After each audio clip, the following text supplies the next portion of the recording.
بسم اللہ الرحمن الرحیم الذي أحسن كل شيء خلقه وبدأ خلق الإنسان من طين ثم جعل نسله من سلالة من ماء مهين ثم سواه ونفخ فيه من روحه وجعل لكم السمع والأبصار والأفئدة قليلا ما تشكرون۔ آپ نے اگر دین اسلام کو پورے کا پورا سمجھنا تو آپ نے دو پیرالل چیزیں کہ اللہ رب العزت نے جسم پیدا کیا اور پھر اس کے اندر روح پھونک دی، تو ہمارے پاس دو نظام آئے۔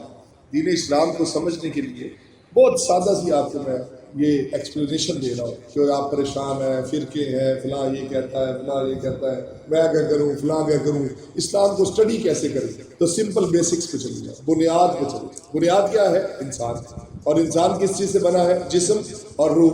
تو جسم اور روح جو قرآن بیان کرتا ہے، تخلیق انسانی مختلف مقامات پر اللہ نے بیان کیا۔ ایک مقام پر فرمایا کہ ہم نے جسم کو پیدا کیا، آنکھیں ہیں، کان ہے، ناک ہے، ہاتھ ہیں، چلتے نہیں ہاتھ، تو ہم نے اس کے اندر روح کو پھونک دیا، تو آنکھیں، کان سننے لگے، ہاتھ منہ کرنے لگے، اور جب اللہ روح کو نکال لیتا ہے تو وہی ہاتھ رک جاتے ہیں، آنکھیں دیکھنے لگے۔ تو اب آپ کو دین اسلام کی اسٹڈی کے لیے آسان چیپٹر مل گیا کہ دو آپ کے پاس رستے ہیں، دو حصے ہیں، دو کمپوننٹس، ایک جسم اور ایک روح۔ تو جسم کی ریکوائرمنٹس، ضروریات جسم، ٹھیک ہے جی، جس میں جسم کی خوراک، جسم کی صحت، جسم کی بیماری، اور جسم کا لیڈر، اور جسم کو انفارمیشن بجانے کے لیے کیا ذریعہ، کائنات میں زندگی گزارنے کے لیے جسم کیسے زندگی گزارے، ٹھیک ہے نا۔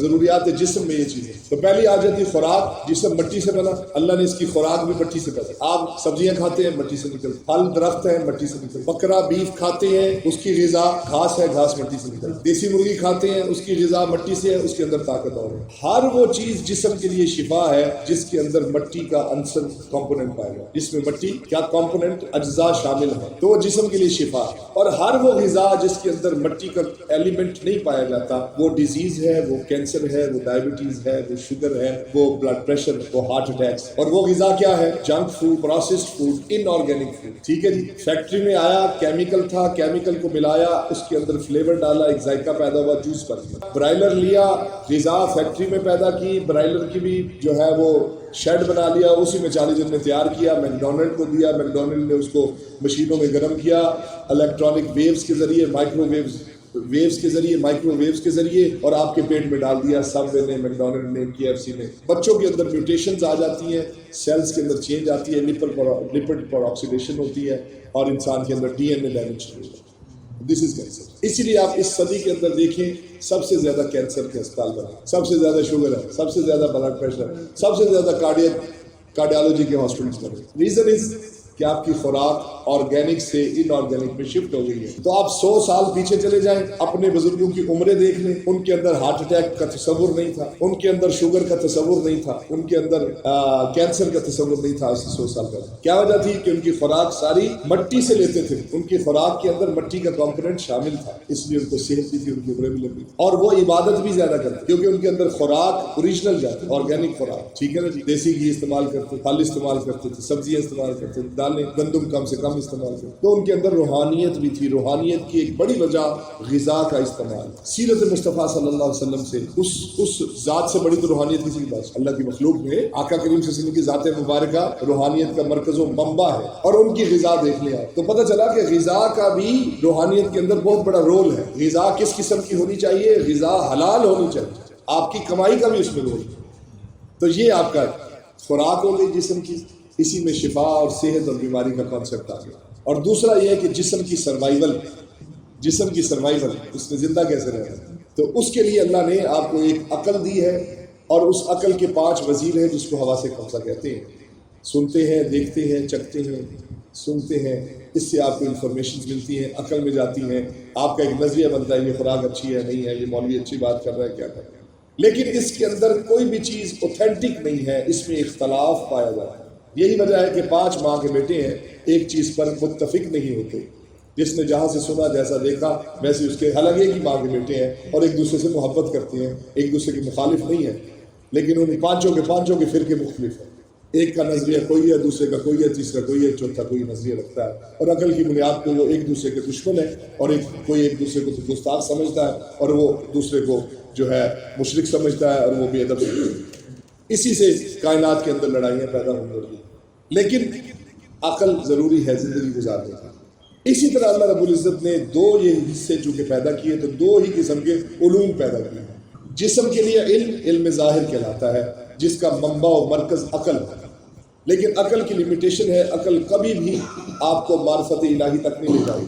عقل سے آپ اللہ کو سوچنا شروع کریں، آپ ڈی ٹریک ہو جائیں۔ عقل سے آپ وجد کو سوچیں، آپ ڈی ٹریک ہو جائیں۔ یاد رکھیں، عقل آپ کو کبھی بھی عارف باللہ، عرفان اور معرفت کی منزل طے نہیں کرا سکتی، یاد رکھیں۔ اسی چیز کو قرآن نے پھر جسٹیفائی کیا۔ جسم اور روح 2 حصے ہیں تو 2 ہی علوم پیدا کیا، جو کہ قرآن کی آیات سے ہم نے اس کی وضاحت کی۔ فرمایا یتلو علیہم آیاتہ ویزکیہم، کیا محبوب صلی اللہ علیہ وسلم ان کو قرآن کی تعلیم دو، وہ تعلیم جو زبان سے پڑھائی جاتی ہے، کانوں سے سنی جاتی ہے اور عقل میں جاتی ہے، وہ قرآن کی علم ظاہر، اور قرآن ظاہر ہے، علم ظاہر کے اندر منبع و مرکز ہے، ٹھیک ہے جی۔ اور پھر جو اس میں سے علم باطن، روحانیت تلاش کرے تو اس کو بھی ملتا ہے۔ تو یہ علم ظاہر، علم باطن، انوار و تجلیات، الفاظ و انوار و تجلیات کا مرکز ہے، دونوں چیزیں مل جائیں گی۔ قرآن کے اندر اللہ نے دونوں علوم رکھے، اور ان علوم سے آگے باقی پوری کائنات کے علوم نکل گئے۔ یہ صحابہ کرام کا آپ فرماتے ہیں کہ ہمیں قرآن نے اتنا علم دیا کہ ہماری اونٹ کی رسی گم ہو جاتی تھی اور وہ بھی ڈھونڈ لیتے تھے، اتنے اس کے علوم ہیں، چاہے وہ سائنس ہے، سائنٹیفک سٹڈیز ہیں، سوشل سسٹم ہے، فیملی سسٹم ہے، اکنامک سسٹم ہے، بزنس کا سسٹم ہے، یہ سب قرآن میں بیان کریں۔ آپ اسی قرآن سے ریسرچ ایکسٹریکٹ اسی قرآن سے اٹھاتے ہیں، بنیاد قرآن۔ تو اب اس کے اندر دونوں علوم رکھتی ہے، ایک وہ علم جو زبان مصطفیٰ صلی اللہ علیہ وسلم سے منتقل ہوا قرآن کی صورت میں، علم ظاہر کی صورت، اور ایک قرآن کے انوار و تجلیات اور نور نبوت جو سینہ مصطفیٰ صلی اللہ علیہ وسلم اور قلب مصطفیٰ صلی اللہ علیہ وسلم جو اس کا مرکز ہے، اور وہاں سے منتقل ہوا صحابہ کی سینہ، وہ روحانی علم ہے، وہ روح کے لیے، وہ روح کی غذا۔ تو آقا کریم صلی اللہ علیہ وسلم نے یہ دونوں علوم دیے، اس لیے صحابہ کرام کامل و مکمل تھے، اور ان کے اندر عقائد بھی درست تھے، اور ان کے اندر ظاہری معاملات سارے جو ہے بدرجہ عدم موجود تھے۔ اخلاقیات میں اعلیٰ تھے، معاملات میں اعلیٰ تھے، سچ بولنے میں اعلیٰ تھے، گھر کے سسٹم چلانے میں اعلیٰ تھے، اللہ کے ساتھ مخلص تھے، نبی کریم صلی اللہ علیہ وسلم کے ساتھ عقیدے میں حضور کے سچے وفادار تھے۔ پھر اسی چیز کو 313 نے جسٹیفائی کر دیا کہ 313 کو اللہ رب العزت نے پوری کائنات کی حکمرانی دے دی، تو سپر پاوروں کو انہوں نے گرا دیا، حالانکہ ان کے پاس ظاہری اسباب نہیں تھے، تلواریں ٹوٹی ہوئی تھی، کپڑوں پر پیبند تھے، حالت خشک، فقیری تھی، غربت تھی۔ تو علم کا یہ سارا نظام، اس لیے فرمایا یعلمہم الکتاب، وہی حصہ جو جسم کو عطا کیا، ظاہری علم، ویزکیہم، یہ باطنی علم، روحانی علم، دونوں علوم ساتھ ساتھ۔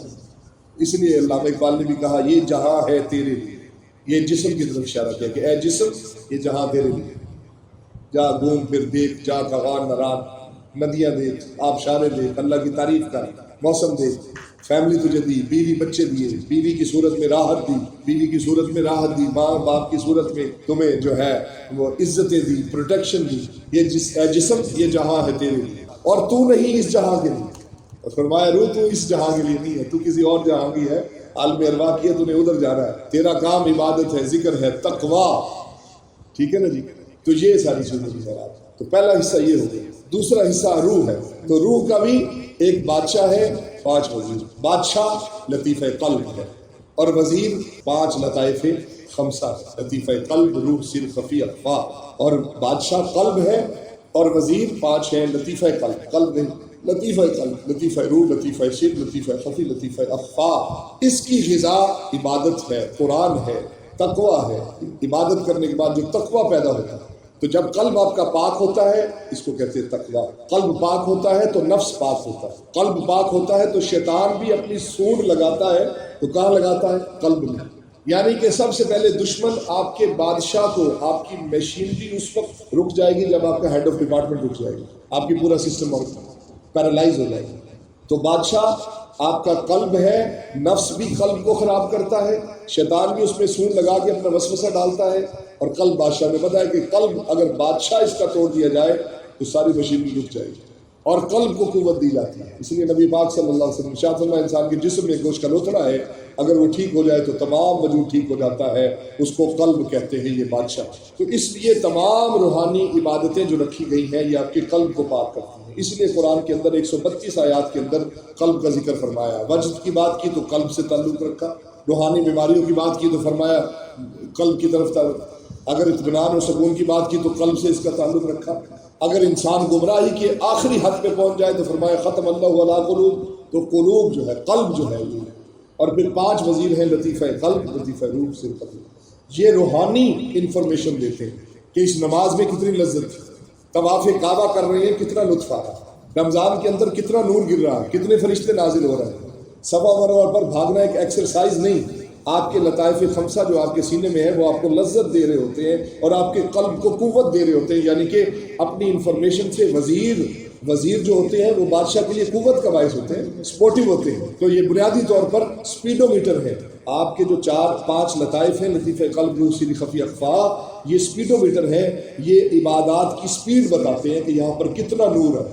تو جو حج کرنے جاتا ہے جس کا روحانی نظام سارا سسٹم ٹھیک ہے، حج کا مزہ ہی اسے آتا ہے، عمرے کا مزہ ہی اسے آتا ہے۔ ورنہ کئی لوگ جو ہے مطاف کے اندر بیٹھے ویڈیو گیم کھیل رہے ہیں، کئی لوگ حرم کعبہ کے اندر جیبیں کاٹ لیتے ہیں ریال چوری کر لیتے، کیا ان کو عقل نہیں ہے؟ لیکن ان کے پاس روحانیت ہے۔ اس لیے یہ 7 پیرالل دوسرا نظام، اور اس کے لیے اس نظام کی کو ریکٹیفائی کرنے کے لیے تزکیہ کا لفظ قرآن نے استعمال کیا، قرآن نے تزکیہ کا لفظ استعمال کیا۔ روح کی صفائی کے لیے تزکیہ کی ضرورت ہے، اس لیے ایسا استاد ڈھونڈو جس کے پاس علم ظاہر بھی ہو، علم باطن بھی ہو، علم ظاہر سے تمہیں شعور کی منزلیں طے کروائے اور علم باطن سے تمہارا تزکیہ کر کے تمہیں صوفی اور اللہ کی معرفت اور عرفان الہی تک پہنچا دے۔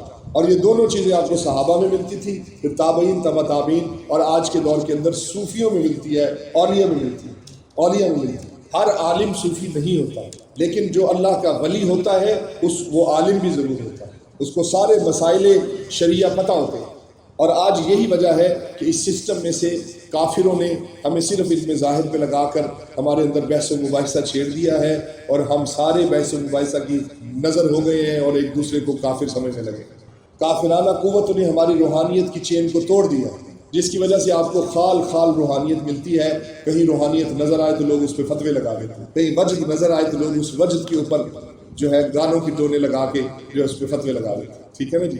لیکن روحانیت کبھی ختم نہیں ہو سکتی، تزکیہ کی نظام ختم نہیں ہو سکتا، کیونکہ یہ دین اسلام نے روح پیدا کی ہے، تو روح کے لیے یہ صفائی ہے، اور اس کے لیے رسول پاک صلی اللہ علیہ وسلم کا سینہ مبارک کی طرف اللہ نے اشارہ فرمایا، الم نشرح لک صدرک، اے محبوب صلی اللہ علیہ وسلم ہم نے آپ کے سینے کو بھی روشن کر دیا ہے، ظاہر کو بھی باطن کو بھی، جو ظاہر لینا چاہے ظاہر دو، جو باطن لینا چاہے باطن دیجیے۔ اسی لیے قرآن نے بھی فرمایا کہ اگر ہم پہاڑ پر نازل کر دیتے تو پہاڑ ریزہ ریزہ ہو جاتا، تو قرآن کی نور اور روحانیت کی طرف توجہ اس آیت میں دلائی ہے۔ اب صرف درس قرآن سے روحانیت نہیں ملتی، درس قرآن کرنے کے ساتھ ترجمہ القرآن سمجھنے کے ساتھ ساتھ روحانیت کے لیے کسی اللہ کے ولی کی بیعت کرے، کوئی مرشد کامل ڈھونڈے۔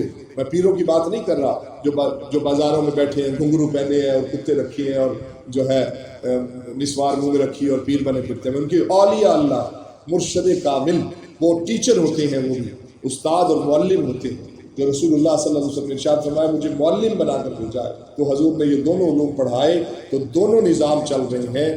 دونوں نظام کا جو آج حصہ ہے وہ صوفی ہے، اس کے اعمال ظاہراً بھی ٹھیک ہوں گے اور وہ تقوی والا بھی ہوگا۔ اور آج اگر اس امت کے اندر روحانیت پھر اوپر آ جائے، پھر روحانیت عقل پر غالب آ جائے، تو آج پھر فضائے بدر پیدا ہو سکتی۔ تو جو علامہ اقبال نے کہا نا فضائے بدر پیدا کر، وہ یہی کانسیپٹ ہے۔ فضائے بدر یہی ہے کہ آپ کی روحانیت، آپ کا علم باطن علم ظاہر پر غالب آ جائے، اور علم لدنی قرآن سے پڑھیے، تقویٰ پڑھیے، خشیہ پڑھیے، واجلت قلوبہم پڑھیے، سینے کی روشنی کی بات کی، شرح صدر کی بات کی۔ یہ سب وہ ہیں جو روح کے حصے ہیں، جو روح کی تعلیم کے حصے ہیں، روح کی رہنمائی کے حصے ہیں۔ اسی لیے اللہ رب العزت نے یہاں پر بات ختم کر دی کہ موسیٰ علیہ السلام کو خضر علیہ السلام کے پاس بھیج کر سورہ کہف کے اندر پورا ایک واقعہ بیان کر دیا اور امت کو ترغیب دے دی کہ اس علم کو بھی ڈھونڈو، تلاش کرو۔ اور کافروں نے آج خانقاہیں برباد کر دی، روحانیت برباد کر دی۔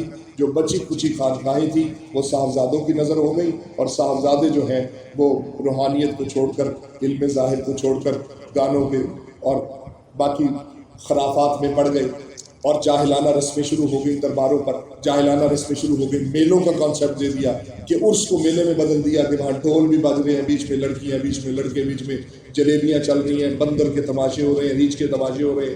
یہ کلچر انٹروڈیوس کروایا روحانیت کو ختم کرنے کے لیے۔ ادروائز عرس ہے، روحانیت ہے، وہ سمپل کانسیپٹ ہے کہ اللہ والے کی جو ہے وہاں پر فیوز و برکات جو ہے اس کے اوپر گفتگو کریں، اس کی سیرت پر گفتگو کریں، قرآن کی تلاوت ہو، اصال ثواب ہو، اور وہاں پر ایک روحانی محفل ہو، علماء کے خطاب ہو، اللہ کا ذکر ہو، وہاں پر لوگوں کی روحانی تربیت کی جائے۔ عرس والے دن اس کو عرس کہتے ہیں۔ اللہ پاک سب کی حفاظت فرمائے۔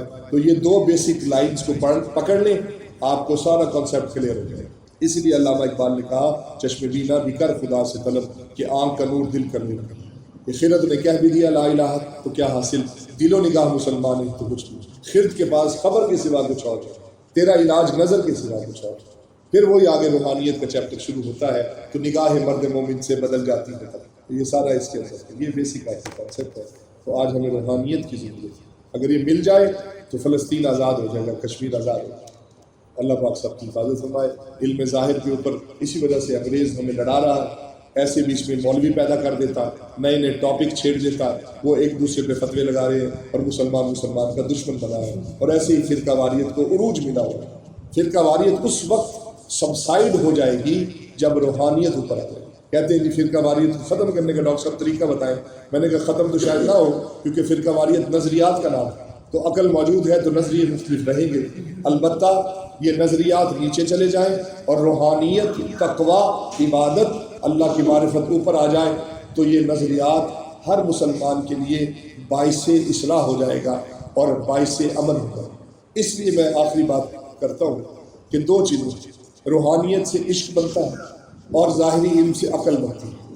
اگر تو آپ کا امام عقل ہے، ظاہری علم ہے، آپ کا امام عقل ہے، اور عشق اور روحانیت مقتدی ہے، تو آپ کبھی بھی غزوہ بدر پیدا نہیں کر سکتے، آپ کبھی فاتح نہیں ہو سکتے، فتح حاصل نہیں کر سکتے، کیونکہ عقل تو عیار ہے، سو بھیس بدل ہوتی ہے۔